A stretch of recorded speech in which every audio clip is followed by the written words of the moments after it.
Good morning, students. Today's our topic is heart. Okay, transportation system का सबसे अहम हिस्सा heart. Okay, if we talk about heart, तो मैंने यहाँ पर heart का डायग्राम ड्रॉ किया हुआ है जो आपको एग्जैक्ट वैसे का वैसा ही ड्रॉ करना है.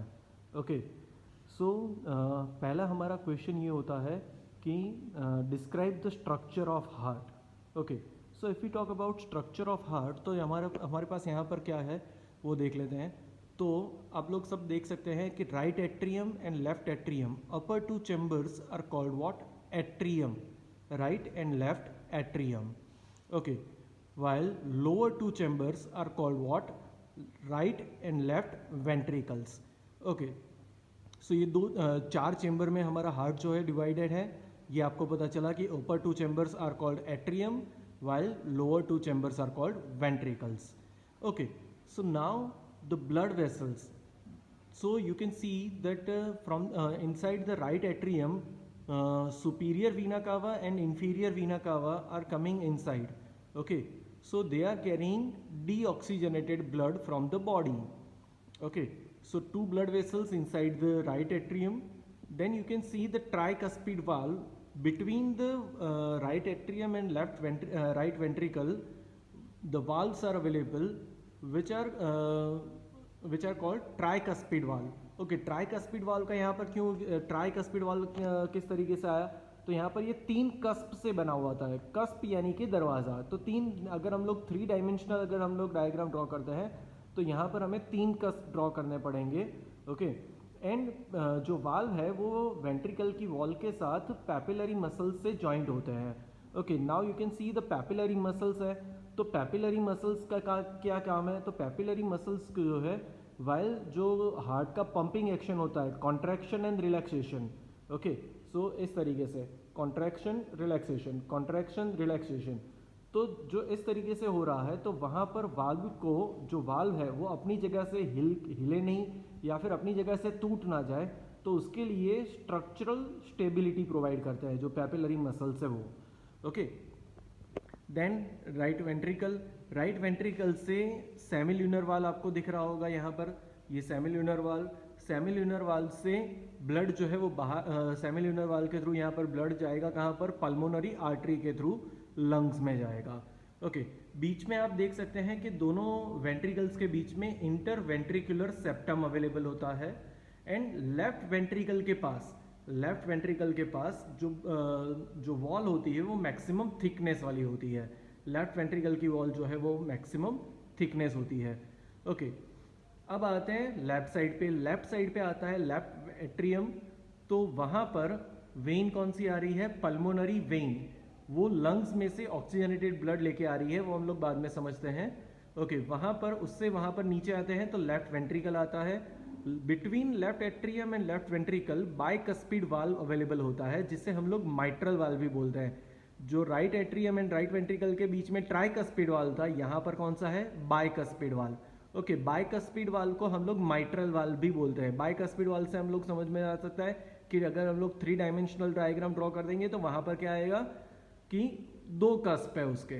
ओके, देन वहाँ से सेमिल्यूनर वाल्व के थ्रू एओर्टा से बाहर निकलता है ब्लड. ओके, तो ये हमारा हुआ हार्ट का structure. Okay, now you can see the full diagram. Heart का स्ट्रक्चर आप देख सकते हैं. ओके, सो जो मैंने यहाँ पर लिखा हुआ है कि heart is divided into the 4 chamber. Upper 2 chambers are called atrium, lower 2 chambers are called ventricles. Okay, अब मेन डेफिनेशन आती है एक आर्टरी एंड वेन की.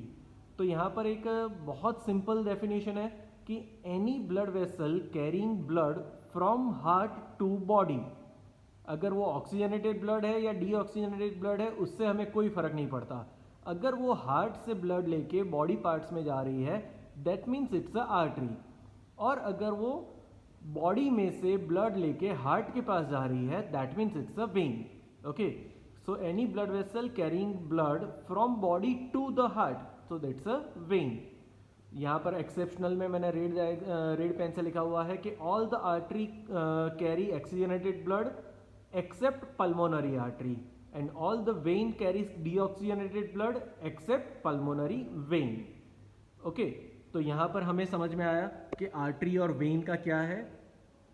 अब समझना है कि blood circulation inside heart. Okay, यहाँ पर ये आपका एक अलग क्वेश्चन है। क्वेश्चन हमें आप लोगों को बाद में से व्हाट्सएप पे भेज दूंगा।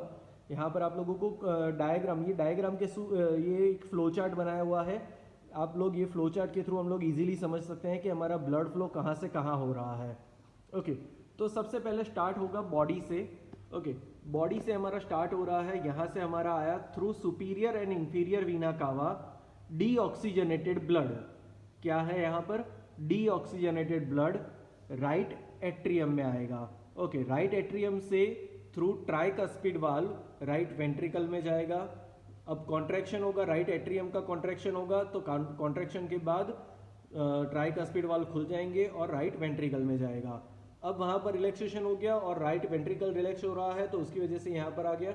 अब राइट वेंट्रिकल का कॉन्ट्रैक्शन होगा, तब थ्रू पल्मोनरी आर्टरी ब्लड कहाँ पर जाएगा? लंग्स में।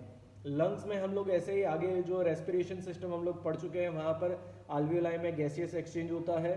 तो गैसियस एक्सचेंज होने के बाद जो ऑक्सीजनेटेड ब्लड है वो पल्मोनरी वेन के थ्रू, अब यहाँ पर देखो पल्मोनरी आर्टरी जो है वो डीऑक्सीजनेटेड ब्लड फ्लो कर रही है और पल्मोनरी वेन जो है ऑक्सीजनेटेड ब्लड फ्लो कर रही है। आप लोगों को यहाँ पर समझ में आ रहा है। ओके, तो यहाँ पर पल्मोनरी वेन के थ्रू ऑक्सीजनेटेड ब्लड कहाँ पर आएगा? लेफ्ट एट्रियम में।